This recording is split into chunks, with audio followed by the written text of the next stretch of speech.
മതാടിസ്ഥാനത്തിൽ IAS ഉദ്യോഗസ്ഥരുടെ WhatsApp group ഉണ്ടാക്കിയ സംഭവത്തിൽ കെ ഗോപാലകൃഷ്ണന്റെ ഉദ്ദേശ്യം ദുരൂഹമെന്ന് വ്യക്തമാക്കി പോലീസ്.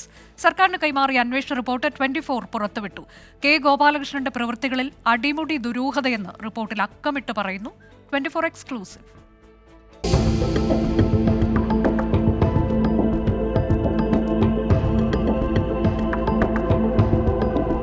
സംസ്ഥാനത്തെ ഒരു IAS ഉദ്യോഗസ്ഥൻ മതങ്ങളുടെ പേരിൽ വാട്സപ്പ് ഗ്രൂപ്പ് ഉണ്ടാക്കിയത് മാത്രമാണോ ഈ വിവാദം? അല്ലെന്ന് സംസ്ഥാന പോലീസ് തന്നെ കണ്ടെത്തിയ ഈ റിപ്പോർട്ടിൽ പറയും. ഫോൺ ഹാക്ക് ചെയ്യപ്പെട്ടുവെന്നും അതേ ദിവസം തന്നെ ഫോൺ ഫോർമാറ്റ് ചെയ്തുവെന്നുമുള്ള കെ ഗോപാലകൃഷ്ണന്റെ വാദത്തിൽ തുടങ്ങുന്നു നുണകളുടെ കോട്ട. മല്ലു ഹിന്ദു ഓഫീസർ ഗ്രൂപ്പ് എന്ന പേരിൽ വാട്സപ്പ് ഗ്രൂപ്പ് പ്രചരിച്ചതായിരുന്നു വിവാദങ്ങളുടെ തുടക്കം. ഗ്രൂപ്പിന്റെ അഡ്മിൻ വ്യവസായ വകുപ്പ് ഡയറക്ടറായിരുന്ന കെ ഗോപാലകൃഷ്ണൻ. വിവാദമായതിനു പിന്നാലെ മല്ലു മുസ്ലിം ഓഫീസർ ഗ്രൂപ്പ് എന്ന പേരിൽ മറ്റൊരു ഗ്രൂപ്പുമുണ്ടായി.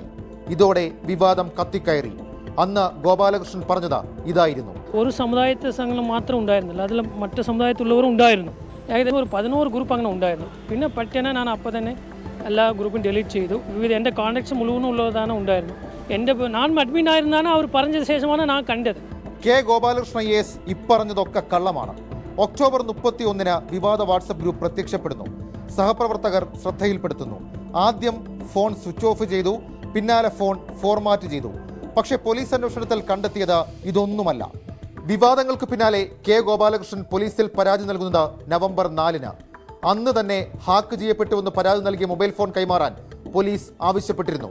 എന്നാൽ അടുത്ത ദിവസം നവംബർ 5 ഒരു ഐഫോൺ പോലീസിന് കൈമാറിയത്. ആ ഫോണിൽ വാട്സപ്പ് ഉപയോഗിച്ചിരുന്നില്ലെന്ന് പോലീസ് മനസ്സിലാക്കി. പിന്നാലെ വീണ്ടും ഫോൺ ഹാജരാക്കാൻ ആവശ്യപ്പെട്ടു. നവംബർ 6 വീണ്ടും സാംസങ് ഫോൺ പോലീസിന് കൈമാറി. പോലീസ് മെറ്റയിൽ നിന്നും ഗൂഗിളിൽ നിന്നും വിവരങ്ങൾ തേടി ഫോറൻസിക് പരിശോധന നടത്തി. ആ പരിശോധനാ വിവരങ്ങളും റിപ്പോർട്ടിലുണ്ട്. കെ ഗോപാലകൃഷ്ണൻ ആദ്യമായി ഫോൺ ഫോർമാറ്റ് ചെയ്തത് ഒക്ടോബർ 31 പകരം പോലീസിന് പരാതി നൽകിയതിന് തലേ ദിവസം നവംബർ 3 ആദ്യം ഫോൺ ഫോർമാറ്റ് ചെയ്തു. പിന്നീട് ശരിക്കുള്ള ഫോൺ പോലീസിന് കൈമാറിയ നവംബർ 6 രാവിലെ 2 തവണ ഗോപാലകൃഷ്ണൻ ഫോൺ ഫോർമാറ്റ് ചെയ്തു. ഫോറൻസിക് പരിശോധനയ്ക്ക് മുൻപേ പലതവണ ഫോൺ ഫോർമാറ്റ് ചെയ്തതിൽ ദുരൂഹതയുണ്ടെന്ന് പോലീസ് തന്നെ പറയുന്നു. ഹാക്കിംഗ് തെളിയിക്കുന്ന തരിമ്പ് തെളിവ് പോലുമില്ലെന്നും പോലീസ് റിപ്പോർട്ടിലുണ്ട്. ഈ റിപ്പോർട്ടാണ് സംസ്ഥാന പോലീസ് മേധാവി ചീഫ് സെക്രട്ടറിക്ക് കൈമാറിയത്. എന്നാൽ ചീഫ് സെക്രട്ടറിയുടെ ചാർജ് മെമ്മോയിൽ വ്യാജ പരാതി നൽകിയതോ മറ്റൊരു വാട്സപ്പ് ഗ്രൂപ്പ് ഉണ്ടാക്കിയതോ പരാമർശിച്ചിട്ട് പോലുമില്ല.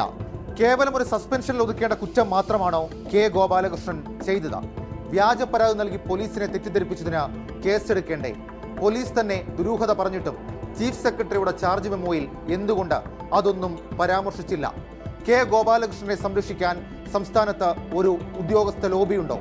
ചോദ്യങ്ങൾ പലതാണ്. ഉത്തരം നൽകേണ്ടത് സർക്കാരും.